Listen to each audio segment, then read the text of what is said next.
Hello friends, तो आज की इस वीडियो में आज मैं कक्षा 9वीं वाले विद्यार्थियों को प्रश्नावली 2.1 के छठवां प्रश्न को बताने वाला हूं। तो चलो वीडियो को शुरू करते हैं और देखते हैं कि ये जो प्रश्न क्रमांक 6 है वो कैसे बनेगा।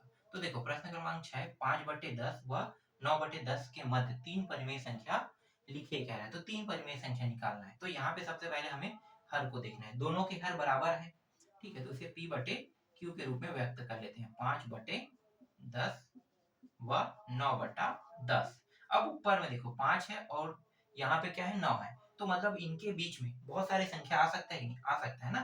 तो हर अगर बराबर हो, फिर अगला टॉपिक किसे देखना होता है, जो अंश है उसे, इसे हर कहते हैं, सबको पता है ना, ऊपर को अंश कहते हैं। तो हर अगर बराबर हो तो फिर अंश को देखते हैं। तो अंश को देखो 5 और 9, तो 5 के बाद क्या आता है 6, फिर 7, फिर 8, और कितने परिमेय संख्या निकालने के लिए कहा है 3। तो 6/10, 7/10 और 8/10, यही क्या है आपके प्रश्न का उत्तर है। ठीक है, इसमें देखो हल करने की जरूरत पड़ा क्या, नहीं पड़ा, क्योंकि यहाँ पे पहले से गैप दिया हुआ था। लेकिन गैप नहीं देता, इसके जगह में ये 6 हो जाता, तब हम लोग ये जो तीन परिमेय संख्या ज्ञात करने के लिए है, तब हम लोग यहाँ पे क्या करते, ये जो तीन है इसमें एक की वृद्धि करते। 5/10 गुड़ी 3 और 1 कितना हो गया 4, 4 ऐसे और वह, फिर 6, फिर 10, फिर यहाँ भी 4, फिर यहाँ भी 4। आगे जब इसे हल करेंगे तो कितना हो जाएगा 5 चौक 20 और ये 40, फिर वह ये हो जाएगा 24 और 40। देखो अब 5 और 6 के बीच में परिमेय संख्या, अभी तो मैंने 5 से 9 के बीच में निकाला, तो ये तो आ गया है। बस मैं यहाँ पे थोड़ा सा टॉपिक बदल रहा हूँ। बदलने के बाद देखो तीन परिमेय संख्या ही निकालना है, तो तीन निकाल के देखते हैं। 20 के बाद क्या आता है 21, 22 और 23, नीचे में क्या है 40। ठीक है, तो इस तरीके से निकाला जाता है।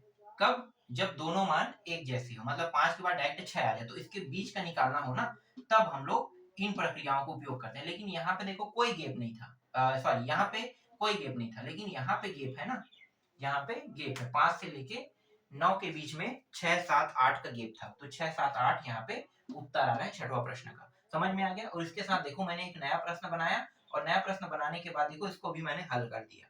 तो आशा करता हूँ ये जो परिमेय संख्या वाला टॉपिक है, जैसे इन दोनों के मध्य में कितने परिमेय संख्या निकालना है, वो अगर समझ में आ गया होगा, तो आशा करता हूँ कि ये जो पूरा टॉपिक है ये भी समझ में आ गया होगा, है ना। तो चलो अब आगे बढ़ते हैं अगले प्रश्न की ओर।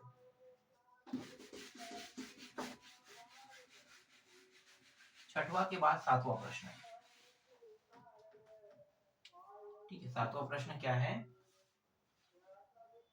7/3 दिया हुआ है यहाँ पे, व -7/3 को संख्या रेखा में दर्शाइए कह रहा है। संख्या रेखा में दर्शाना है, तो संख्या रेखा जानते हो इस तरीके से रहता है। एक बिंदु मध्य बिंदु होता है जिसे हम जीरो पॉइंट कहते हैं। ठीक है, इसके बाद यहाँ पे एक बिंदु ले लेते हैं। ठीक है, ये प्लस में रहेगा एक, ये प्लस में दो, और इसी तरीके से प्लस में तीन। ठीक है, तीन तक ले जाते हैं, क्योंकि यहाँ पे कितना है 3 दिया है, बटा 3।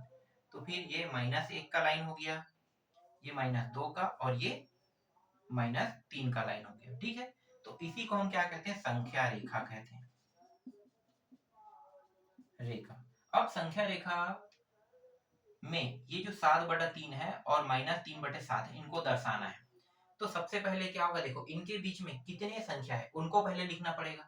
तो देखो p/q के रूप में इसे लिख लेते हैं। तो पहले माइनस वाले को इस साइड लिख रहे हैं, प्लस वाले को उस साइड लिख रहे हैं, तो इसे वैसे ही लिखते हैं।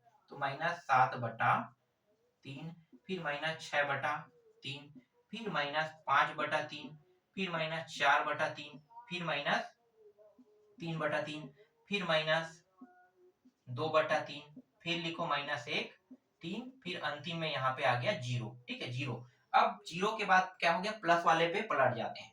तो प्लस वाला 1/2, एक सॉरी 1/3 है, 1/3, 2/3, 3/3, और इसके बाद 4/3, 5/3, 6/3 और 7/3। तो ये जो नंबर है देखो 7/3 व -7/3 को संख्या रेखा में दर्शाइए। तो -7 से +7/3 को हमें क्या करना है, संख्या रेखा में दर्शाना है।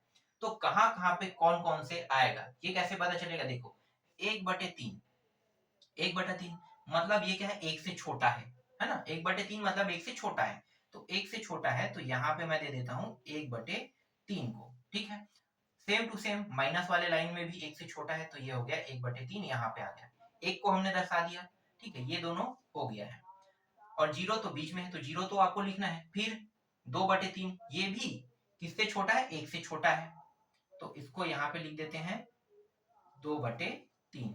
और यहाँ पे भी 2/3, ये माइनस वाला लाइन है ना, 2/3। ठीक है, 2/3 हो गया। अब अगला आते हैं, 2/3 को भी ले ले। अब -3/3 और 3/3। तो 3/3 जो है वो एक होता है। देखो 3 एकम 3 कट जाएगा, 3 एकम 3 एकम एक बार में कट गया, तो -1 आया, मतलब ये यहाँ पे आएगा। तो ये हो गया -3/3 का लाइन, और ये +3/3 का लाइन। ठीक है, कैसे पता चला कि ये एक से छोटा था दोनों मान? तो ये जो मान है देखो 3/3 3/3 बता दिया। ठीक है, जैसे आगे बढ़ते हैं तो देखो ये वाला 2 आ रहा है। ठीक है, 3 एकम 3 दूनी, 2 बार में कट गया। यहाँ पे भी देखो 3 एकम 3 2, मतलब 2 बार में कट गया। मतलब ये जो दोनों मान है ये किससे छोटा है, -2 से छोटा है, और ये वाला जो मान है ये +2 से छोटा है दोनों। तो इनको लिखेंगे क्रम से, पहले माइनस को लिख रहे हैं, तो -4 यहाँ पे 3 को प्रदर्शित कर देते हैं। इसी तरीके से यहाँ भी 4/3 को प्रदर्शित कर देते हैं। फिर अगला कौन सा है, ये भी प्रदर्शित हो गया, ये भी हो गया है ना, 5/3, तो -5/3, और यहाँ पे 5/3। ठीक है, अब 2 वाला लाइन देखो, तो देखो ये 2 के पहाड़ा से, मतलब ये 3 दूनी 2 बार में, तो यहाँ पे 6/3 को लिखेंगे। ठीक है, तो ये 2 वाले लाइन में आएगा, और यहाँ पे ये वाला जो है ये 2 वाले लाइन में आएगा, 6/3। अब इसके बाद और आगे बढ़ते जाएंगे है ना, तो 7/3 जो है, तो देखो 3 दूनी 6, उसके बाद दशमलव के बाद कितना आ रहा है, उसके बाद दशमलव के बाद पॉइंट में आ रहा है, मतलब 7/3 यहाँ पे रहेगा, और यहाँ पे -7/3 रहेगा। तो इस तरीके से संख्या रेखा में प्रदर्शित किया जाता है। तो जो प्रश्न क्रमांक 7 है, जैसा इसमें कहा गया है करने के लिए वैसा मैंने कर दिया। ये पूरा टॉपिक समझ में आया? बस संख्या रेखा में प्रदर्शित करना है, मतलब दर्शाना है, इससे ज्यादा और कुछ नहीं करना है। तो इस तरीके से प्रश्न क्रमांक 7 भी यहाँ पे कंप्लीट होता है। फिर प्रश्न क्रमांक 8 पे आते हैं।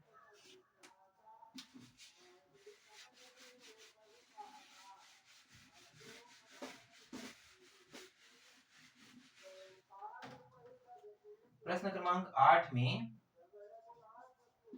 पहला प्रश्न क्रमांक 8 में यहाँ पे दिया हुआ है 10 परिमेय संख्या दिया हुआ है, जैसे कि 126/5 दिया है।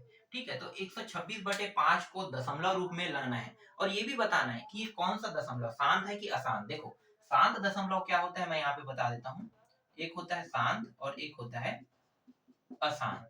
तो शांत का मतलब ये है कि जैसे कि यहाँ पे मैंने लिया कितना, 1.5 नहीं, 1.5 नहीं, कुछ टॉपिक को तो देख के देखना पड़ेगा ना। जैसे कि 15, तो 15 को भाग किससे दे रहे हैं, 2 से देते हैं, है ना। तो ये 15 को मैं भाग दे रहा हूँ 2 से, तो ये 15 के पहाड़ा पड़ता है 7 बार, तो 14 आ रहा है, तो 14 7 बार में आ गया। ठीक है, अब कितना बचा, 1, तो यहाँ पे दशमलव लगाएंगे, शून्य लगा देंगे, और फिर 5 बार में ये कट जाएगा। तो देखो ये अंतिम में कितना आ गया, 0, है ना। तो अंतिम में ये 0 हमें जो प्राप्त हो रहा है, तो ये क्या कहलाता है, शांत कहलाता है। लेकिन अशांत क्या होता है, अशांत वो होता है जो कभी भी 0 प्राप्त ना हो। जैसे कि मैं 2 का पहाड़ा पढ़ता हूँ, तो 2 के पहाड़ा में कहीं ना कहीं तो आ ही जाएगा। लेकिन अशांत में क्या होता है, यहाँ पे ना लगभग 5 5 5 या 1 2 3 या 1 2 3 इस तरीके से लगातार बढ़ते रहेगा, बढ़ते रहेगा, कभी भी हमें शेष जो है वो 0 प्राप्त नहीं होगा, उसे हम अशांत कहते हैं, समझो। ठीक है, तो शांत और अशांत समझ में आ गया। मेरे पास एक भी उदाहरण नहीं था, तो मैं यहाँ पे अशांत से एक भी उदाहरण नहीं दे रहा हूँ, लेकिन मैं आपको समझा जरूर रहा हूँ कि शांत क्या होता है, अशांत क्या होता है, तो आपको समझ में आ गया। चलो देखते हैं ये शांत है कि अशांत है। तो इसको पहले भाग करते हैं, 126 को कितने से, 5 से, तो 5 दूनी 10, घटा दो तो 2 बचेगा, और ये 6 को उतार लेंगे। फिर 5 पंचे 25, 1 बचेगा, दशमलव लगाएंगे तो यहाँ पे 0 लगाएंगे। ठीक है, तो यहाँ पे जैसे मैंने दशमलव लगाया, यहाँ पे 0। अब फिर 5 दूनी कितना हो गया, 10, घटाएंगे तो 0, और यहाँ पे 2। तो देखो यहाँ पे 0 प्राप्त हो रहा है शेष, इसका मतलब क्या है कि ये शांत दशमलव है। ठीक है, पता चल गया, यही पूछा था पहला प्रश्न, शांत दशमलव। अब दूसरा प्रश्न देखो, दूसरा क्या है, 335/16, इसको भी भाग कर देते हैं भाई। 335/16, 16 दूनी 32, ठीक है। तो ये 32 एक बार में घटाएंगे तो 1 5, ठीक है। ये 15 जो है 16 से भाग तो जाएगा नहीं, तो दशमलव लेंगे तो 150 हो जाएगा ये। अब 16 का पहाड़ा पढ़ो तो 16 निया कितना होता है 144, तो ये आ गया 144, घटा दो तो यहाँ पे 6 आ गया। फिर अब जो है वो जीरो हम लोग उतार सकते हैं। फिर आगे पहाड़ा पढ़ते हैं तो 15 दूनी 30, 15 तिया 45, नहीं 16 का पहाड़ा पढ़ना है। 16 दूनी 32, 16 तिया 48, और चौथा बार पढ़ेंगे तो ज्यादा होगा, तो 48 को यहाँ पे मैंने उतार लिया। फिर इसको घटाते हैं तो 2, और ये हो गया 1 12, फिर यहाँ पे 120, तो ये हो जाएगा 16 दूनी 32, 16 तिया 48, और 16 चौक 68, है ना। 16 पंचे 80, और 16 छक्के 96, 16 सत्ते 96, और 112, है ना। तो 112 हो रहे हैं, तो 16 सत्ते 112, ये आ गया 112। फिर इसको घटाएंगे तो कितना आ रहा है 6 आ रहा है। तो देखो वापस क्या प्राप्त हो गया 6,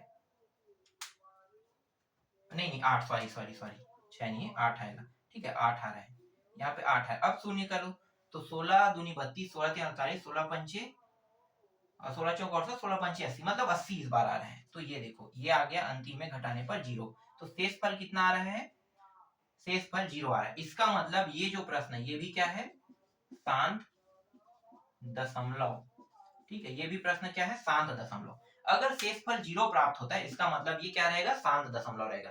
तो दूसरा प्रश्न भी समझ में आ गया कि दूसरा प्रश्न भी शांत दशमलव है। अब चलो तीसरा देखते हैं।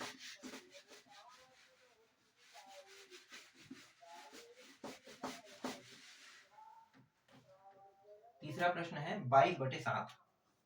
देखो 22/7, इसको भाग दे के देखते हैं शांत है कि अशांत है। तो ये रहा 22 7, तो 7 14 7 21, ये आ गया 21, घटा दो तो 1 बचेगा। फिर दशमलव लगाएंगे तो 0 लगा सकते, 7 एकम 7, एक बार घटाएंगे 3 बचेगा, ठीक है। 3 के बाद पीछे में क्या लगा देते हैं 0, 7 चौक 28, ये रहा 28, फिर घटा दो 2 बचेगा, फिर 0, है ना। अब दशमलव हर बार नहीं लगाएंगे, अब 0 उतार सकते हैं। तो 7 दूनी 14, 2 बार कितना बच रहा है 14, 6 बच रहा है, शून्य उतार दो तो 7 7 सत्ती सत्ती 49, 7 8 56, ठीक है। तो 8 बार जा रहा है, 56 आ गया। कितना आ रहा है यहाँ पे 4 आ रहा है ना। 4 आने के बाद फिर 0 उतार दो तो 7 14, 7 21, 7 चौक 28, 7 पंचे 35, 5 बार जाएगा तो ये आ गया 35। फिर इसको घटा दो तो 5 बचेगा, फिर शून्य, सत्ती सत्ती 49, ये रहा 49 आ गया। फिर घटा दो 1। अब देखो 1 से शुरू हुआ फिर 1 से आ गया, मतलब फिर करूंगा तो 10 आएगा कि नहीं आएगा ना।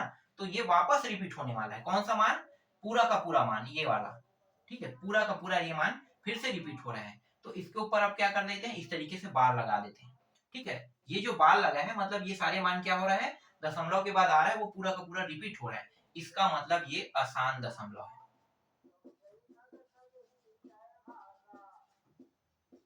समझ में आ गया आसान दशमलव क्या होता है। तो आसान दशमलव से देखो एक ये प्रश्न आपको समझ में आ जाएगा अगर इसे ध्यान से देखोगे। और फिर से हल करेंगे तो पूरा मान बार बार बार बार बार बार रिपीट होते रहेगा, रिपीट होते रहेगा, कभी भी इसका अंत नहीं होगा, कभी अंत नहीं होगा। इसी को हम कहते हैं अशांत दशमलव। समझ में आ गया, आसान दशमलव से भी मैंने आपको बता दिया। अब इसमें एक और प्रश्न है 118, यहाँ पे दिया हुआ है -118/3, ठीक है। इसको बना के देखना। 3 प्रश्न मैंने बता दिया कि शांत दशमलव क्या होता है, आसान दशमलव क्या होता है। अब और प्रश्न बताने की जरूरत नहीं है, मुझे लगता है आप लोगों को अब इतने में समझ में आ ही गया होगा। अब देखते हैं 9वां प्रश्न। 9वां प्रश्न में पहले से यहाँ पे दशमलव रूप में प्रश्न दिए हुए हैं। जैसे कि पहला प्रश्न है 0.53, दूसरा प्रश्न है 16.8, तीसरा प्रश्न है 105.25, और चौथा प्रश्न है 7.36, ठीक है। इन सभी को P/Q के रूप में व्यक्त करना है। किसके रूप में, P/Q के रूप में। P/Q, P/Q, P/Q और P/Q के रूप में, ठीक है। तो P/Q के रूप में व्यक्त करना बहुत ही आसान है। देखो यहाँ पे क्या दिया हुआ है, दशमलव, है ना, 0 दशमलव दिया हुआ है। तो ये जो दशमलव होता है, देखो दशमलव के बाद कितने संख्या, दो संख्या, तो दो संख्या मतलब दो जीरो सीधा, और ये जो दशमलव होता है इसे एक मानते हैं, तो ये जो है ये 53 हो जाएगा पूरा, 0 53। तो जीरो जीरो को भी लेना है, ये वाला जीरो और 53, ठीक है, 0 53, और फिर दशमलव के बाद जो संख्या है इसको एक जीरो, ठीक है, दो जीरो और नीचे में एक लिखते हैं, तो इस तरीके से। अब इसे आगे और लिखेंगे तो 53/100, क्योंकि जीरो का कोई महत्व नहीं होता, तो P/Q के रूप में जब बांटेंगे तो ये आपके पहले प्रश्न का उत्तर। अब देखो दूसरा प्रश्न कैसे बनेगा। यहाँ पे कितना है, 16.8 दिया है, तो इसका मतलब तो जीरो होता है ना, तो पहले हमें क्या करना है, इसको एक साथ लिखना है, 168 इस तरीके से। अब यहाँ पे देखो ये जो जीरो है इसको नीचे में लिखो, और नीचे में एक है, एक जीरो है, और हर बार हम क्या करते हैं, इसके आगे में एक लिखते ही हैं। जो ये दशमलव होता है ये एक को प्रदर्शित करता है, तो जीरो और एक, तो कितना आ गया, 168/10। यही क्या है आपके अगले प्रश्न का उत्तर। इसे और काट के हल करना चाहो तो कर सकते हो, यहाँ पे मैं इसे काट नहीं रहा हूँ, ठीक है, आगे हल कर लेना काटने के बाद। अब यहाँ पे देखो एक शून्य इन दोनों का बन जाएगा, मतलब ये क्या है, दो जीरो तो एक संख्या मतलब 100, तो इसको कैसे लिखेंगे, पूरा एक साथ लिखना है, 105 25 और दो जीरो, मतलब ये दो जीरो, और ये जो दशमलव है इसको क्या लिखते हैं, एक, इस तरीके से, ठीक है। इसे अभी भी काट के और भी हल किया जा सकता है, तो मुझे सिर्फ सिर्फ इसे क्या करना है, P/Q के रूप में व्यक्त करना है, तो मैं सिर्फ P/Q के रूप में व्यक्त कर रहा हूँ। 5 पहाड़ इस कट रहा है, काट के इसे छोटा कर सकते हो, मैं यहीं पे इसको आंसर मान लेता हूँ, ठीक है। इसको देख लो, ये कैसे बनेगा, एक शून्य दो शून्य हो जाएगा, तो ये 736 हो गया, फिर दशमलव का एक और ऊपर के दोनों शून्य को लिख देते हैं, तो इस तरीके से इसका भी उत्तर निकल गया। तो इस तरीके से प्रश्नावली 2 के अंदर जो कौन सा प्रश्न था, छठवां था ना, छठवां, सातवां, आठवां, नौवां, चार प्रश्नों को मैंने यहाँ पे आप लोगों को बता दिया। बाकी जो बचा प्रश्न है उनको मैं आप लोगों को नेक्स्ट वीडियो में बताऊंगा, तो आज के वीडियो में बस इतना ही, बाकी बचा हुआ प्रश्न नेक्स्ट वीडियो में।